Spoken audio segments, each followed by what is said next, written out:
అనకాపల్లి జిల్లా పర్యటనలో భాగంగా ముఖ్యమంత్రి చంద్రబాబు నాయుడు పలు అభివృద్ధి కార్యక్రమాలకు శంకుస్థాపనలు చేసి స్థానిక సమస్యలపై అధికారులతో కీలక సమీక్ష నిర్వహించారు.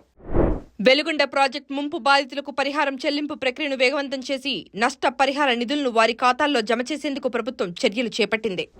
నిరుపేదలకు ఇచ్చిన ఇందిరమ్మ ఇళ్ల పేరుతో ఓట్లు అడిగే ప్రసక్తే లేదని మంత్రి పొంగులేటి శ్రీనివాసరెడ్డి స్పష్టం చేశారు. రాష్ట్రంలో నిర్మాణ దశలో ఉన్న ఇళ్ల పనుల్లో వేగం పెంచాలని అధికారులను ఆదేశించారు. బీజేపీ శాసనసభాపక్ష నేత ఏలేటి మహేశ్వర్ రెడ్డి తీవ్ర ఆరోపణలు చేశారు. లండన్లో రేవంత్ రెడ్డి, కేటీఆర్, హరీష్ రావు రహస్య భేటీకి మజ్లిస్ నేత మధ్యవర్తిత్వం చేస్తున్నారని ఆరోపించారు.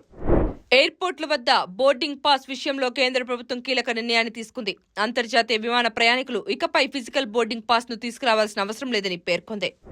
సీఎం భగవంత్ మాన్ భార్య గుర్ప్రీత్ కౌర్ ఓ అత్యాచారం కేసులో 5 కోట్ల రూపాయల డిమాండ్ చేశారని పంజాబ్, హర్యానా హైకోర్టు మాజీ న్యాయమూర్తి జస్టిస్ రంజిత్ సింగ్ సంచలన ఆరోపణలు చేశారు. అమెరికా అధ్యక్షుడు ట్రంప్ కు స్థానిక కోర్టులో షాక్ తగిలింది. 5 దేశాల పౌరులకు తమ దేశ ఇమిగ్రెంట్ వీసా ప్రాసెసింగ్ ను నిలిపివేయాలని ఈ ఏడాది జనవరిలో ట్రంప్ సర్కార్ తీసుకున్న నిర్ణయాన్ని న్యాయస్థానం కొట్టేసింది.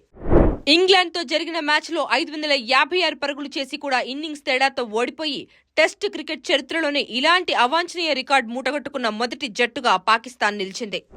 మెగాస్టార్ చిరంజీవి పుట్టినరోజు సందర్భంగా హైదరాబాద్లోని ఆయన నివాసానికి భారీగా తరలివచ్చిన అభిమానులు హీరో రామ్ చరణ్ బయటకు వచ్చి ఆప్యాయంగా పలకరించి షేక్ హ్యాండ్ ఇస్తూ సర్ప్రైజ్ చేశారు. Please subscribe to the channel and download the Politicos app from the links in the description.